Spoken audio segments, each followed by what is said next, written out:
In the first part of this video, I did pretty much all the boring work, which sometimes is referred to as an ugly stage.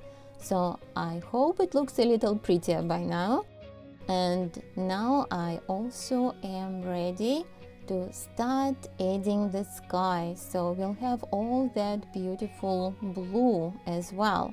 And that is going to add more light. And I also here at this stage, I am going to add some finishing details, of course, but one big goal for stage like this, for final stage like this, it's actually trying to make sure that the light that I wanted to capture is there.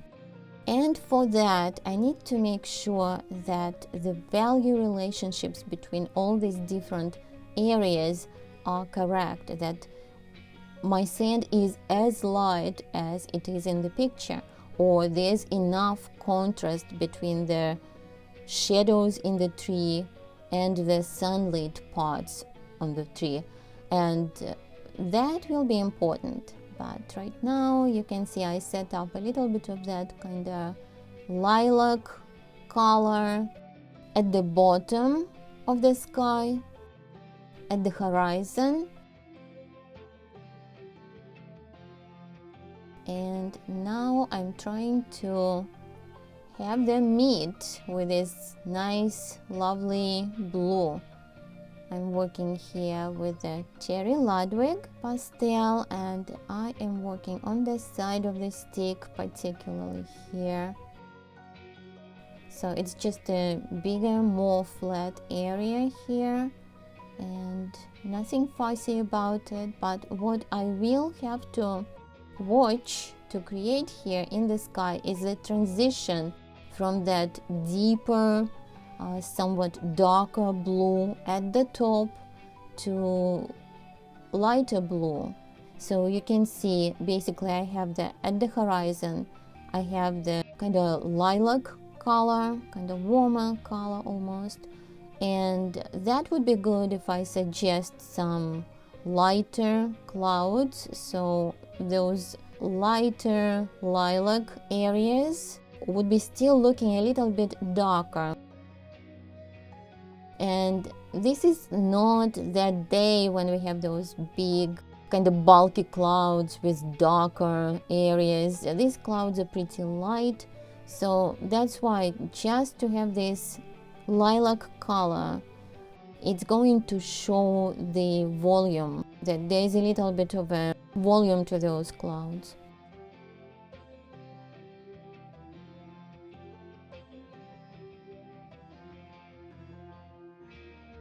And I'm also adding a little bit of a kind of more of a turquoise blue. It's not really quite turquoise, but it is greener. It's one of those cerulean blues.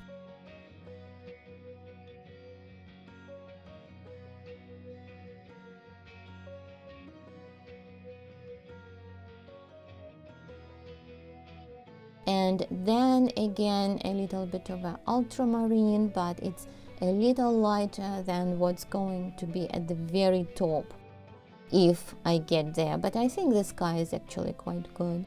So now maybe let's spend some time on this rock. And there's a little bit of a smaller rock here that I'm adding. So I decided that I don't want to have just one bulky rock. Maybe just splitting it in two gives that shape a little bit more interest. And you can also see here the sand that's closer to us. I'm using a little bit warmer color for the highlights on the sand. And before I didn't say it, but I was talking about something else, but I did use a little bit more washed out color for the distant area, for the distant sand. And now just a little bit of this warmer yellow to kind of merge with that part. And again, that comes back to that idea that in the distance color is less saturated, it's less chromatic, otherwise we can say it same thing, just said a little bit differently and in art terms. So here I'm refining some of that shadow that the trees are casting. And here the colors that I was using here for the sand, one is a little bit more towards orange, it's a teeny bit darker, and the other one is a little bit more towards yellow and it's lighter. So if I feel like there's a little too much going on, or if I want to soften that area of that shoreline, the meeting of the water and the sand, I can use the brush. And if you want to use the brush for the corrections, you should really use the bristle brush. It has those stiff bristles and they're not going to start blending things as much, because if you use very soft brush, it just will start kind of merging or blending, I should say, the pigment too much. So bristle brush is better, it will just try to lift it, and that's what we need.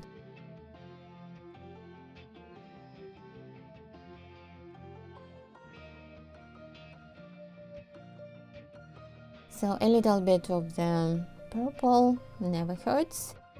And now maybe some of the kind of branches, some of the tree trunks, but they're really like very thin, and I'm using different grays for that. And if it's too light, if it's too kind of cool over gray, I'm going to use warmer browns as well. And also something to pay attention to, there is also reflected light, because the sand is very bright and it is going to be reflected back. The light is going to be reflected into some of the shadow areas, into some of those branches, tree trunks. So that's why I would use some of the warmer colors even in the shadows there, and that helps me to create that illusion, and it will look more natural, more realistic.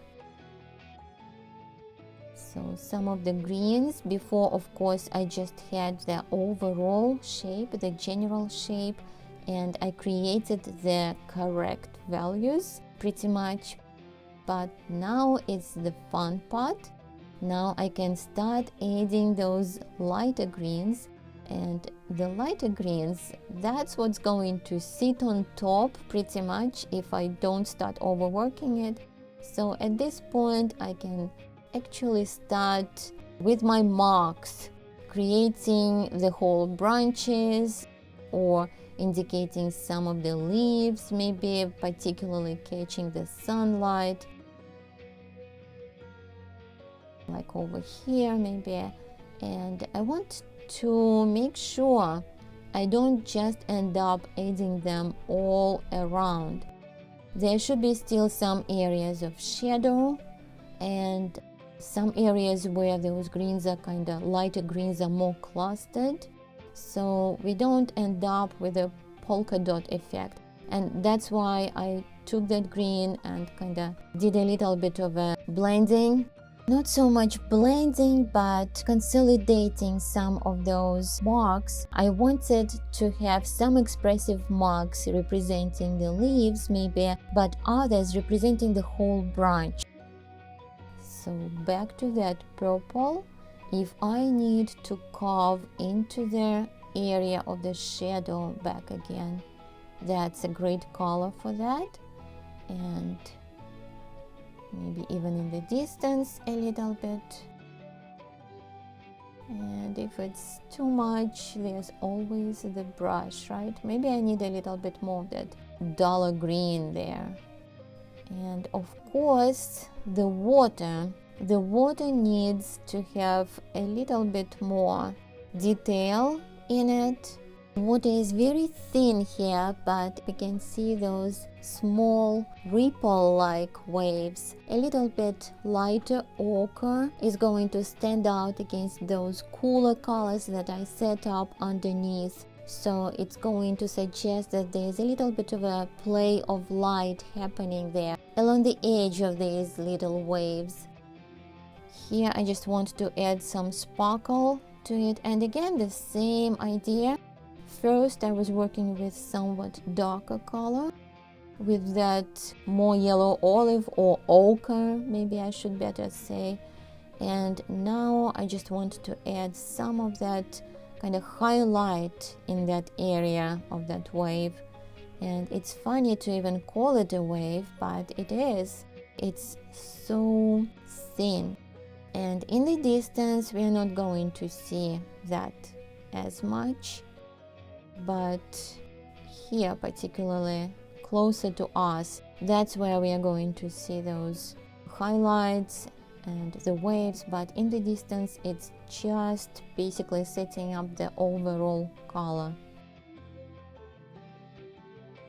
And if I need to refine a little bit the edge here where the water and the sand meet, and once I'm happy with that, if we are ever happy, right?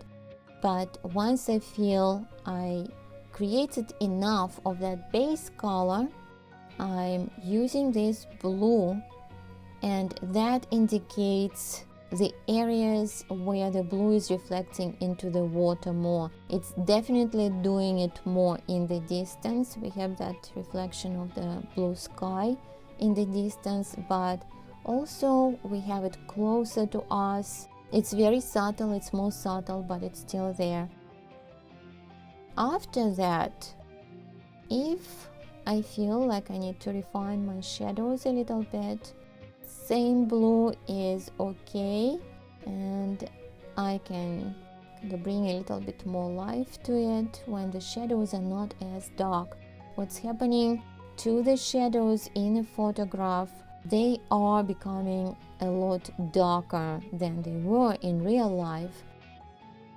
And if you compare sometimes the pictures on your phone of the shadows with the real shadow, you will see the difference. And it's important to remember and not to make them really kind of like almost black in your work, in your painting.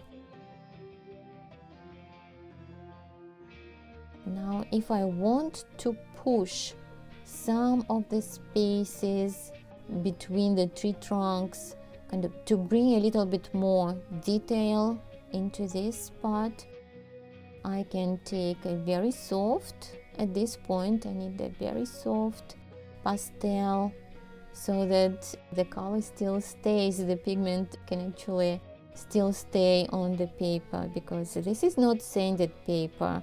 It's Canson, it's non-sanded Canson paper.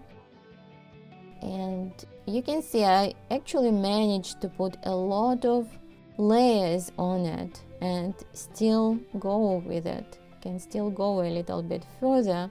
And the reason I was able to do that, because first, when I was doing that very first part, first I blended that initial darker color, layer of darker color into the paper, so that makes it easier. And then I'm using very light pressure pretty much always, and that's why I'm able to modify the colors and get away with that even on non-sanded paper.